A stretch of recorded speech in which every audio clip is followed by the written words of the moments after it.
ಎಲ್ಲರಿಗೂ ನಮಸ್ಕಾರ. ನಾ ಇವತ್ತು ಹೆಸರು ಕಾಳ ಮೊಳಕೆ ಒಡಿಸಿ ಸಲಾಡ್ ಮಾಡಾಕ್ತಾನೆ.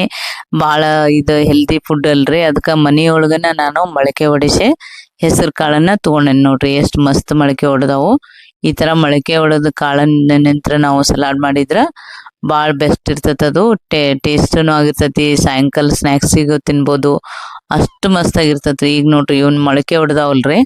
ಈ ಕಾಳನ್ನ ನಾನು ನೀರು ಹಾಕಿ ಒಂದ್ಸಲ ಅದನ್ನ ಕುದಿಯಾಕ ಇಡ್ತೇನ್ರಿ. ಒಂದ್ ಸೀಟಿ ಹೊಡೆದ್ರ ಸಾಕ್ರಿ. ಒಂದ್ ವಿಸಲ್ ಹೊಡೆದ್ರ ಅಷ್ಟ ನೀರಿಗೆ ಇದನ್ನ ಹಾಕಿ ಕಾಳು ಕುದಿಸ್ಕೋಬೇಕ್ರಿ. ಯಾಕಂದ್ರೆ ನೆನೆದಿರ್ತಾವು.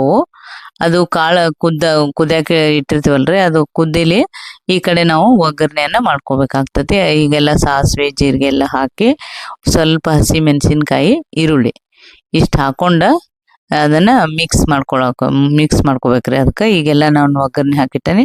ಈಗ ನೋಡ್ರಿ ಒಂದ್ಸಲ ಇದು ಒಂದ್ ವಿಸಲ್ ಕೂಗಿಸಿ, ಯಾಕಂದ್ರ ಚಂದಂಗ ಅವು ಮೆತ್ತಗ ಕುದಿಬೇಕ್ರಿ. ಅವು ಈಗ ಕಾಳ ಕುದ್ದಾವು. ಮೊಳಕೆ ಕಾಳನ್ನ ಕುದ್ದಾಗೈತಿ. ಅದಕ್ಕೆ ಒಂದು ಟೇಸ್ಟ್ ಬರಾಕ ಒಗ್ಗರಣೆನು ಮಿಕ್ಸ್ ಕೊಟ್ಟಾಕತ್ತತಿ. ಈಗ ನೋಡ್ರಿ ಇದಕ್ಕೆ ಉಪ್ಪು ಹಾಕೊಳಕತ್ತೇನೆ ನಾನು.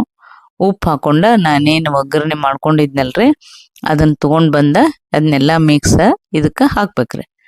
ನೋಡ್ರಿ ಇದನ್ನ ಉಪ್ಪು ಹಾಕಿ ತಿರ್ಗಿಸಿ ಅದನ್ನ ಹಾಕ್ಬೇಕ್ರಿ.